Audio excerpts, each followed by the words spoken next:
Olá, bom dia, meu amigo. Boa tarde, desde já, boa noite. Eu agradeço por você estar assistindo esse vídeo e nós estamos fazendo uma série de estudos, né, da Palavra de Deus. Já tivemos 2 estudos, o primeiro falando sobre a Bíblia Sagrada. Tivemos também o segundo estudo falando sobre a beleza da criação. E hoje nós iremos falar sobre a origem do mal. Meu nome é Francisco, se chama Francisco, e eu tenho um canal no YouTube chamado Jesus é Emanuel. E eu convido você a visitar esse canal e dar uma olhada lá. Desde já agradeço por você estar nos acompanhando, estar conosco, que Deus possa lhe abençoar e lhe proteger. Para nós entrarmos no estudo, vamos fazer uma breve oração ao nosso Deus, vamos conversar com Deus. Aí onde você está, curve sua fronte. Maravilhoso e eterno Senhor Deus, o Senhor é bom e a sua misericórdia dura para sempre. Estamos aqui começando mais um estudo da Tua Palavra. Nós iremos hoje falar sobre a origem do mal. Nos abençoe nesse momento que vamos estudar a Tua Palavra. Esteja comigo, esteja com a pessoa que está assistindo esse vídeo. Que o Senhor possa abençoá-la através da Tua Palavra. Esteja conosco nesse momento. Obrigado pelas bênçãos. Obrigado por tudo. Te agradecemos no nome do Senhor Jesus. Amém. Então vamos lá? Estudar um pouco a Palavra de Deus. O nosso tema, a origem do mal. Veja só. Aqui tem uma pequena introdução do nosso assunto. Diz assim: Charles Baudelaire, historiador, artista e poeta francês do século XIX, acreditava que Deus criou a natureza e os seres humanos para serem bons e maus, resultando no que parece ser uma mistura de ambos. Há quem concorde com Baudelaire, mas qual deve ser a postura do cristão?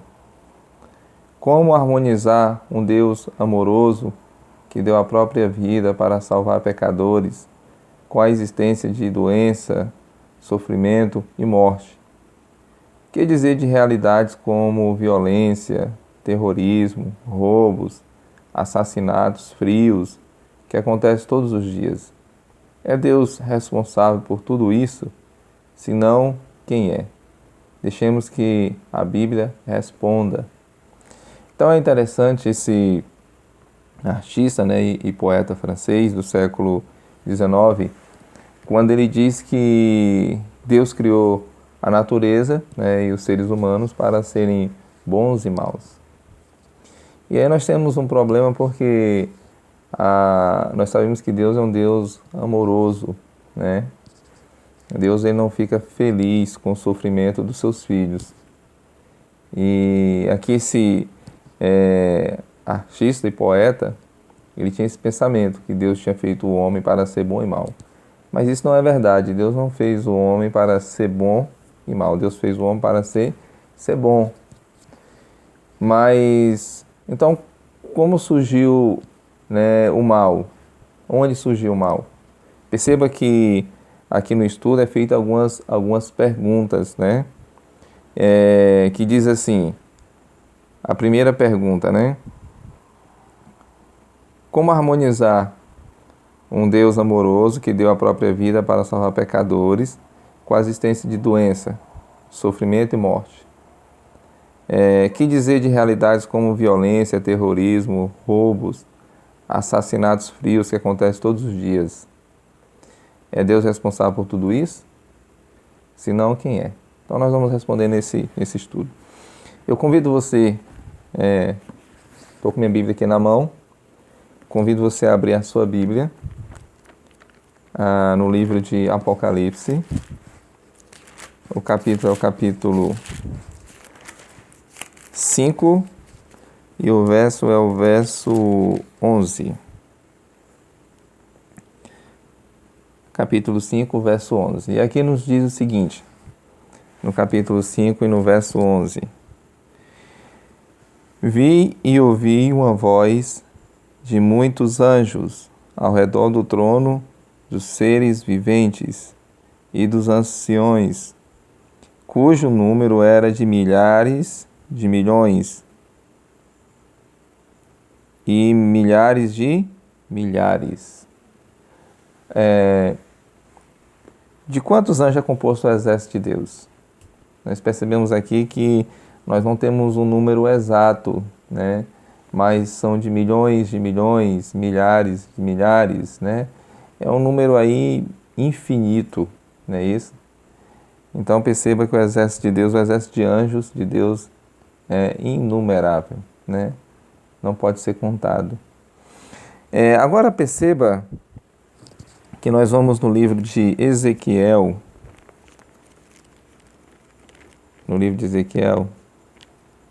o capítulo é o capítulo 28,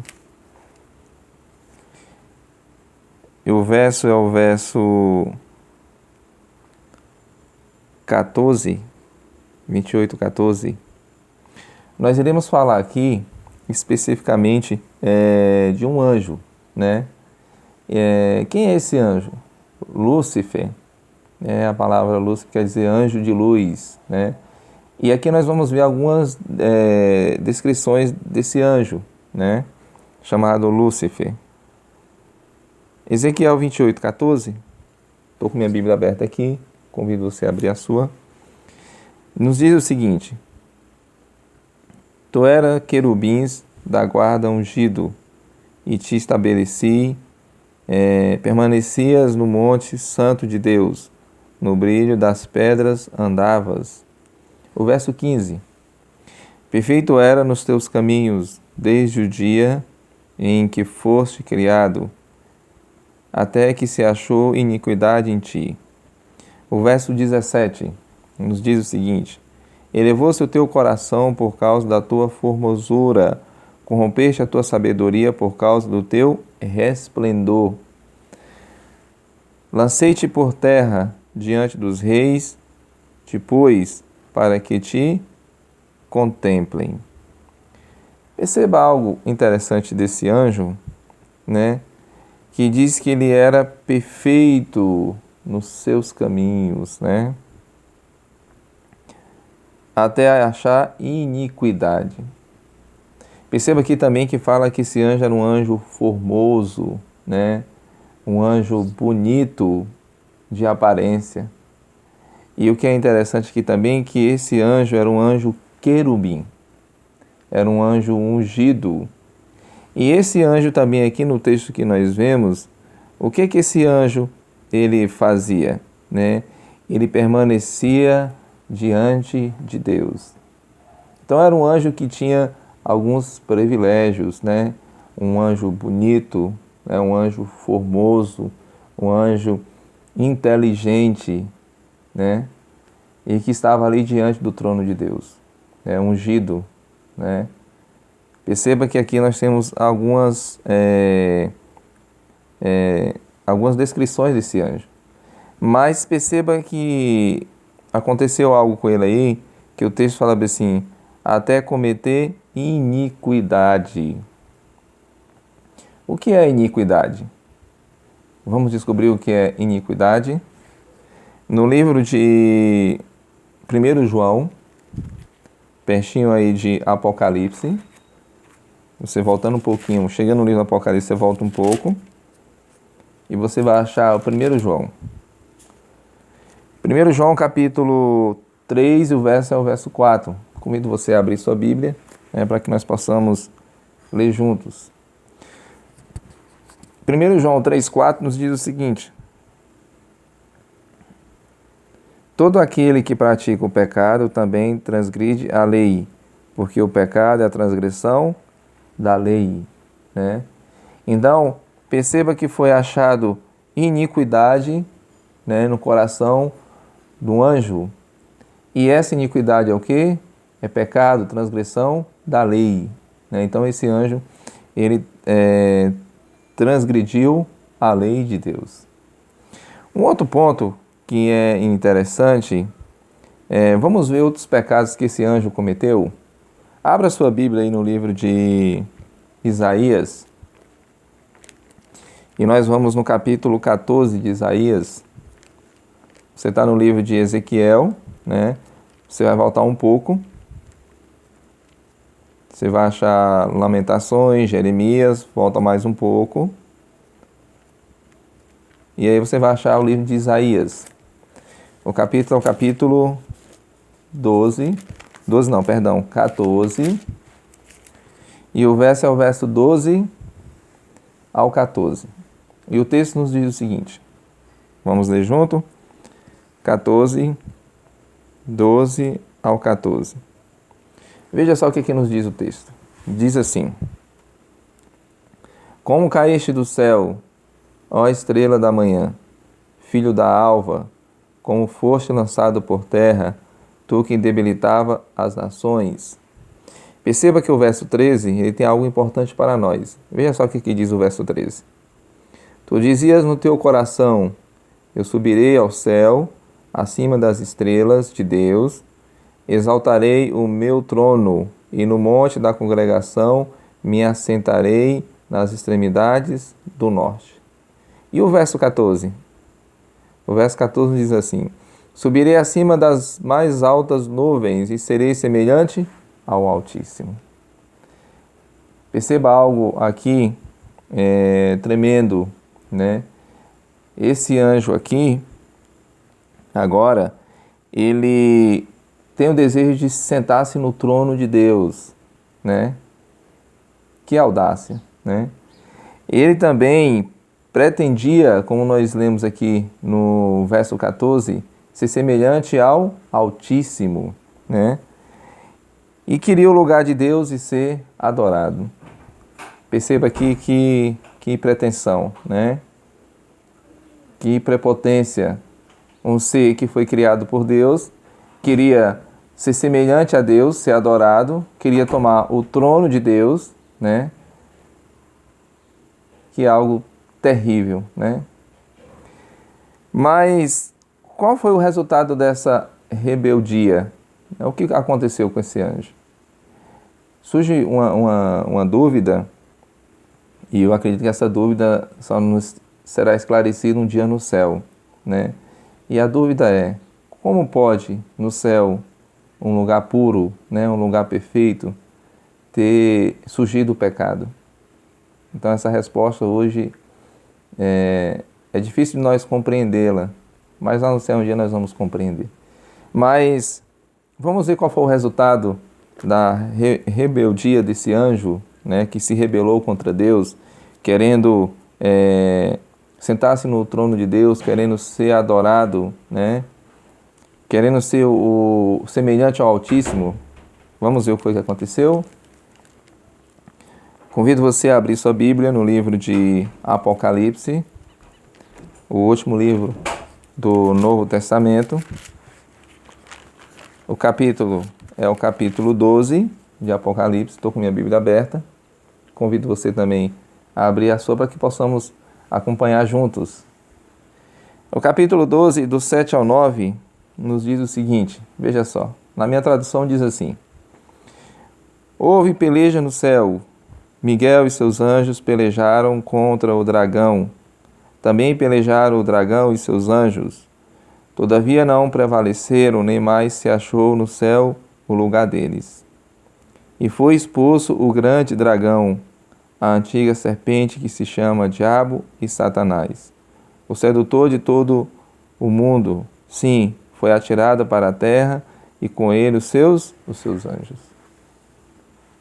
Perceba que o texto começa a dizer aqui que houve uma peleja no céu, né? Houve uma guerra no céu. E perceba que essa guerra foi entre quem?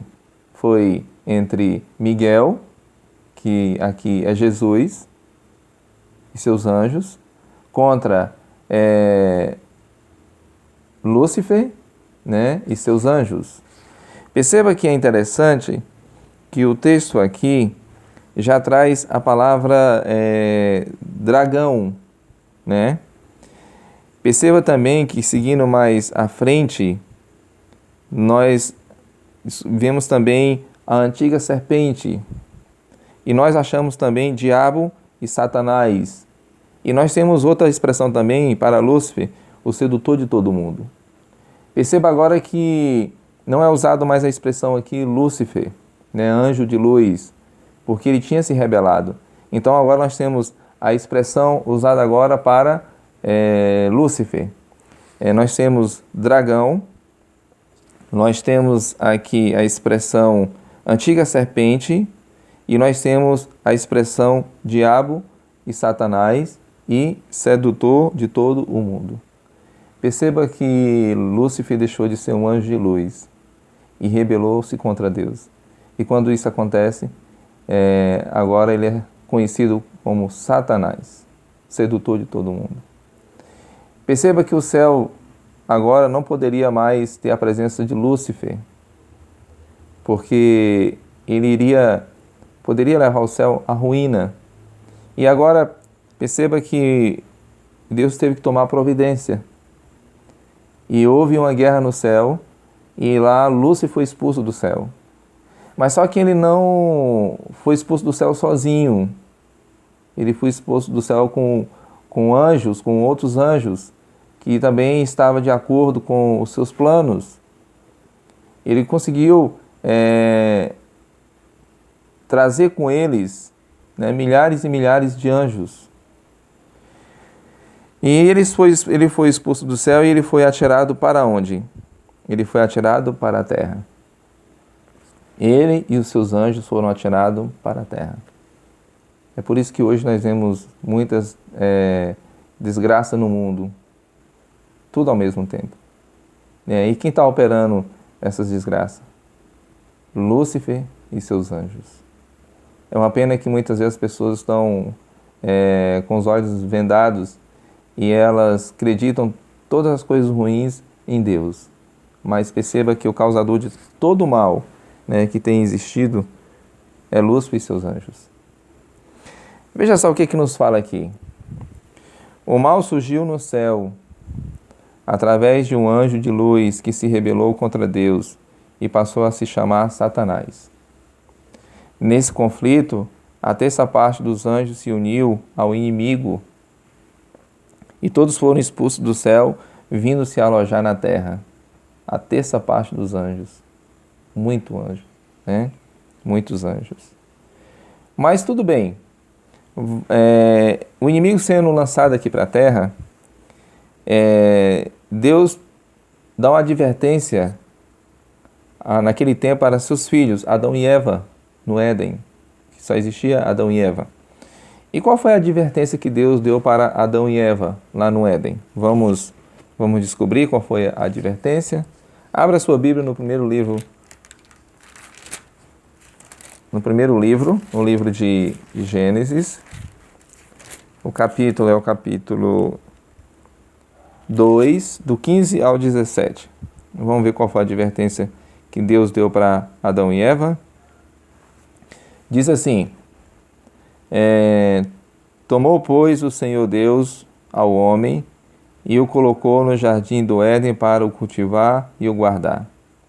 E o Senhor Deus deu-lhe esta ordem: de toda a árvore do jardim comerás livremente, mas a árvore do conhecimento do bem e do mal não comerás, porque no dia em que dela comeres, certamente morrerás. Qual foi a ordem que Deus deu? A ordem aqui ela é clara, né? Deus diz o seguinte: toda a árvore do jardim comerás livremente. E o começo do verso 17 nos diz: mas a árvore do conhecimento do bem e do mal não comerás. E por quê? E aí o texto complementa, né? Porque no dia em que dela comeres, certamente morrerás. A advertência que Deus deu para os nossos primeiros pais foi que eles não comessem da árvore do conhecimento do bem e do mal. Que se eles comessem, certamente morreriam. Na verdade, Deus deu ali para eles uma prova, né? Mas você sabe o que acontece? Se nós pegarmos o capítulo 3 do 1 até o 5 de Gênesis, nos diz o seguinte: mas a serpente, mais sagaz que todos os animais selváticos que o Senhor Deus tinha feito, disse à mulher: é assim que Deus disse: não comereis de toda árvore do jardim? Respondeu-lhe a mulher: do fruto das árvores do jardim podemos comer, mas do fruto da árvore que está no meio do jardim, disse Deus: dele não comereis, nem tocareis nele, para que não morrais. Então a serpente disse à mulher: é certo que não morrereis, porque Deus sabe que no dia em que dele comerdes, se vos abrirão os olhos, e como Deus serei conhecedores do bem e do mal. Aqui aparece em cena Satanás, mas ele não veio da forma que ele era, um anjo. Ele não se apresenta como um anjo caído, mas ele se apresenta como uma serpente, né? E a serpente agora começa a falar com Eva, né? E a serpente pergunta para Eva: é verdade que Deus disse que não pode comer nenhum fruto do jardim? E Eva: não. Deus disse que nós não podemos comer do fruto que está no meio do jardim. Se nós comermos, nós iremos morrer. E a serpente diz o seguinte, Satanás diz o seguinte: certamente não morrereis. Deus fala que o homem iria morrer e o diabo diz que o homem não iria morrer. Mas só que ele coloca na cabeça de Eva o seu mesmo pensamento que ele tinha no céu: certamente sereis como Deus, né? Sereis como Deus. Esse era o pensamento que ele tinha. E infelizmente ele colocou esse pensamento na cabeça de Eva. E Eva, infelizmente, aceitou. Então perceba que o homem, nossos pais, infelizmente, caíram, foram tentados, né, e acabaram pecando, desobedecendo a Deus. E hoje nós temos uma triste realidade de dor e sofrimento, né? Mas também nós temos uma profecia bíblica, e essa profecia bíblica ela nos alegra muito, né? De Deus nos dando uma saída, Deus nos dando um meio, né, de nos salvar. Você quer ver uma coisa? Aí em Gênesis, no capítulo 3 ainda, o verso 15, nos diz o seguinte: porém inimizade entre ti e a mulher, né? Falando aqui da serpente, né? Porém inimizade entre ti e a mulher, entre a tua descendência e o seu descendente. Este ferirá a cabeça e tu lhe ferirás o calcanhar, né? Então agora a serpente seria inimiga da mulher, né? E a mulher é inimiga da serpente. Mas o que é interessante aqui para nós, que aqui diz o seguinte, que haveria, né, um descendente, né, da mulher, e esse descendente da mulher iria ferir a cabeça da serpente. Essa profecia é muito bonita, né? Você sabe quem é esse descendente da mulher que está falando aqui? Esse descendente da mulher é o Senhor Jesus, nosso Senhor Jesus Cristo. Ele veio, né, e ele feriu Satanás na cruz do Calvário, morrendo por mim e por você. Né? Que privilégio enorme nós sabermos que Jesus veio a este mundo morrer por mim e por você. Muito bom saber disso. Aqui nos diz o seguinte: Jesus Cristo, o descendente da mulher, esmagaria a cabeça da serpente. Ele deixaria o céu e, através do ministério de encarnação, nasceria de mulher. Viveria como homem e, por sua morte e ressurreição, decretaria o fim do domínio de Satanás. Muito bom saber disso, né? Vamos seguir? De que maneira Satanás nos engana hoje? 2 Coríntios 11, verso 14. 2 Coríntios 11, verso 14. Abra sua Bíblia, já estou com a minha aberta. E o texto nos fala o seguinte, veja só, 11, 14. E não é de admirar, porque o próprio Satanás se transforma em anjo de luz. E o verso 15 nos diz o seguinte, o verso 15 diz assim: não é muito, pois que os seus próprios ministros se transformem em ministros de justiça, e o fim deles será conforme as suas obras. Então, perceba que o inimigo ele tem o poder de se transformar em anjo de luz, né? E não é muito que os seus ministros se transformem em ministros de justiça. O inimigo, quando ele vem nos tentar, ele não vem da forma que ele é. Porque seria muito fácil nós vencermos o inimigo, né? Se ele chegasse e dissesse assim: olha, eu sou Satanás, eu vim aqui para lhe tentar. Seria fácil demais nós vencermos. Mas ele vem disfarçado, né? Perceba que ele aqui tem o poder de se transformar em anjo de luz para nos enganar. Mas também ele pode fazer outras coisas. Abra sua Bíblia no livro de Mateus, capítulo 24, e o verso é o verso 24. Vamos ver o que o inimigo pode fazer também. Mateus 24, verso 24, nos diz o seguinte: estou com minha Bíblia aberta, convido você a abrir a sua. Nos fala o seguinte: porque surgirão falsos cristos e falsos profetas, operando grandes sinais e prodígios para enganar, se possível, os próprios eleitos. O inimigo ele tem poder hoje de fazer sinais, né, e prodígios, não é isso? Hoje é o que nós mais vemos, né, no mundo. Pessoas operando milagres, pessoas operando curas, né? Mas aqui o texto fala que esses milagres e essas curas, eles não são reais, né? Não são reais. E aqui diz que o propósito desses milagres, né, e essas curas, esses prodígios, é para enganar, se possível, os filhos de Deus, os eleitos. Nós devemos ter cuidado com essas coisas, né? Devemos ter muito cuidado. Mas como nos é possível vencer Satanás? Como nós podemos vencer o inimigo de Deus? Abra sua Bíblia no livro de Efésios. Estou com a minha aqui aberta. E eu convido você aí no livro de Efésios. E o capítulo é o capítulo 2.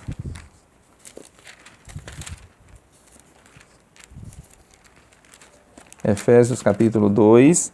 E o verso é o verso... Perdão. O capítulo é o capítulo 6. E o verso é o verso 10. 6, verso 10. Nos diz assim: quanto ao mais, sejais fortalecidos no Senhor e na força do seu poder. Revestivos de toda a armadura de Deus, para poderes ficar firmes contra as ciladas do diabo. O verso 12. Porque a nossa luta não é contra o sangue e carne, e sim contra os principados e potestades, contra os dominadores deste mundo tenebroso, contra as forças espirituais do mal nas regiões celestes. Portanto, tomai a armadura de Deus, para que possais resistir no dia mau, e depois de terdes vencido tudo, permanecer inabaláveis. Estais, pois, firmes, cingindo-vos com a verdade e vestindo-vos da couraça da justiça. Calçai os pés com a preparação do evangelho da paz, embraçando sempre o escudo da fé, com o qual podereis apagar todos os dardos inflamados do maligno. Tomai também o capacete da salvação e a espada do Espírito, que é a palavra de Deus. Com toda oração e súplica, orando em todo o tempo, no Espírito, e para isso vigiando com toda a perseverança e súplica por todos os santos. Então perceba que nessa pequena leitura aqui, nós encontramos a receita para nós vencermos o inimigo, né? Perceba que o texto fala aqui que nós temos que ter fé, que nós temos que ter a palavra de Deus, que nós temos que estar vigiando, não é isso? E nós temos que estar em oração, suplicando a Deus, que Deus nos dê força para que possamos resistir às ciladas do inimigo que vem contra nós. E se nós fizermos isso, com certeza nós vamos ser vitoriosos em Cristo Jesus. Espero que esse estudo tenha lhe ajudado a compreender um pouco mais a palavra de Deus, que você possa ter um dia abençoado, uma tarde abençoada, uma noite abençoada, que Deus lhe proteja, que Deus lhe guarde de todo mal.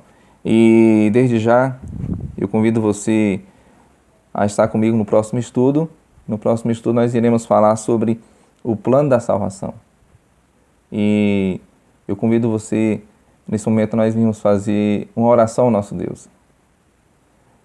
Amado Deus, bondoso Pai, te agradecemos por esse estudo que nós acabamos aqui de ter da Tua Palavra.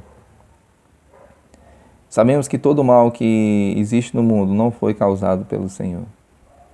O Senhor criou um anjo bom, um anjo puro, mas esse anjo se rebelou contra o Senhor e veio aqui para a terra. E aqui na terra tem causado tristeza, tem causado sofrimento, mas tudo isso um dia irá acabar, porque o Senhor irá tomar uma providência. Nos conceda um bom dia na Tua companhia, uma boa tarde, uma boa noite. Nos proteja, nos livre de todo mal. Obrigado por esse momento que nós tivemos aqui com Tua Palavra aberta. Fique conosco não só hoje, mas para todo sempre. Amém. Então, até a próxima.